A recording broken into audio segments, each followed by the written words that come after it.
Media may actually be training society how to think. When we say media reflects society, we assume that media is merely a mirror, a passive, something passive that shows us who we already are. So every film, advertisement, news narrators and digital image repeatedly presents models of behavior, how men should express power, how women should appear, and what even relationship should resemble. So media does not simply reflect society norms.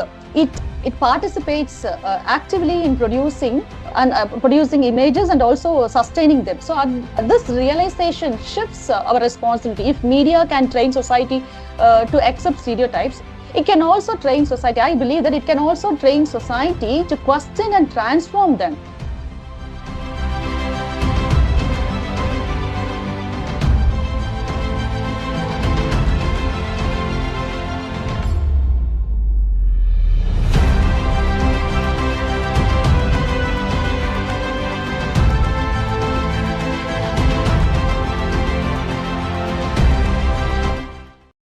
At first, glance, the title appears simple, but it actually asks a deeper question: who teaches society how to behave? Is it family, education, culture, or is it media? So a stereotype is not just a wrong idea about people. It is a repeated story about people told so often that it begins to feel natural and unquestionable. So stereotypes do not shout. They whisper repeatedly until society accepts them as truth. So the word reinforce is important. Media does not always create stereotypes from scratch. Instead, it strengthens existing beliefs by repeating familiar images again and again. See, one film alone cannot shape society. Thousands of similar portrayals across years, they all normalize expectations. Reinforcement actually happens through repetitions, not instruction. So what we repeatedly watch eventually becomes what we collectively the normal. So when media repeatedly presents stereotypes, those stereotypes slowly transform into societal norms.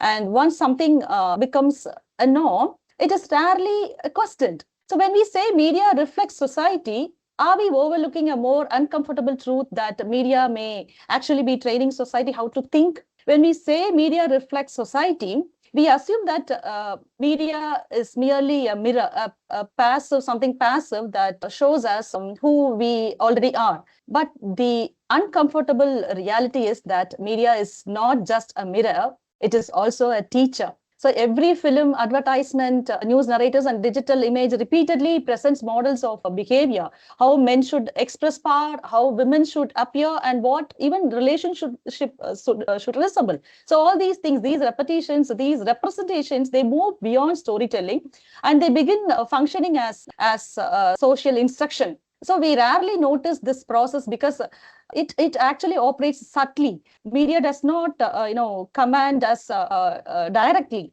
It instead normalizes certain things until they feel natural. So over time, audiences internalize these repeated images and they began to perceive them as reality rather than representation. So this is precisely how stereotypes survive.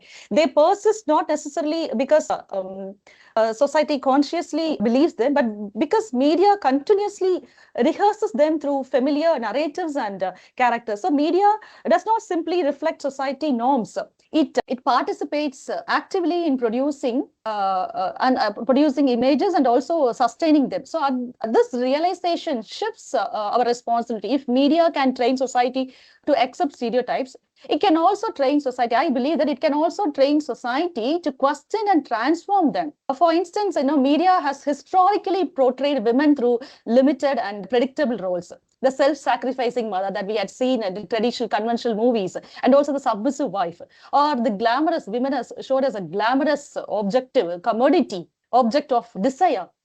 Similarly, men are also often that we have this men's studies, male studies popular now. So similarly, men are also often depicted as dominant, aggressive, and emotionally distant.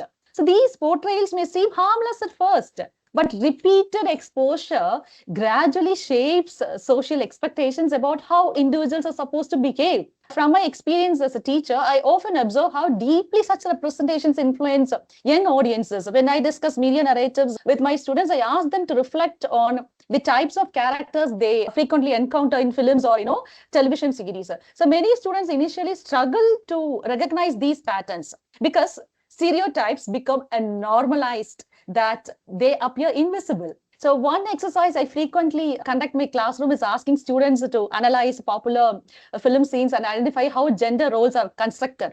Students often discover that certain dialogues, camera angles, narrative structures subtly reinforce traditional ideas about power, masculinity, and femininity. So these classroom discussions reveal a very important point that media literacy, as other journalists said, is essential for recognizing stereotypes that operates beneath the surface of entertainment. So this concern was also I raised in my article. These arguments where media and information literacy becomes crucial, I would say that media literacy equips students with the ability to question how narratives are constructed, whose voices are represented, and whose experiences are marginalized. In my classroom, I encourage students not just to consume media, but also to integrate it. Who is speaking in this narrative? Who is absent? What assumptions about gender, class, or culture are being reinforced? So when students begin to talk on these questions, they gradually realize that media representations are never neutral. They are shaped by cultural values, economic interest, and also institutional power. So media therefore acts as both a mirror and a molder of society. So the stories we tell through media shape the stories we believe about ourselves and others.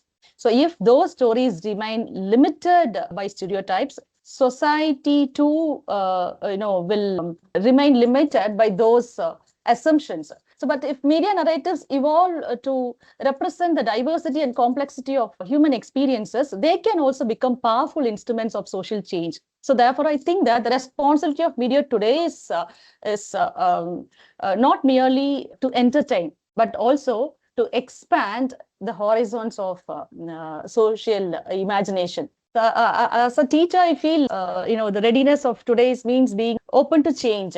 Earlier, teaching was mainly about completing syllabus, all those things. But now we discuss even media narratives, how media, how all these things influence students.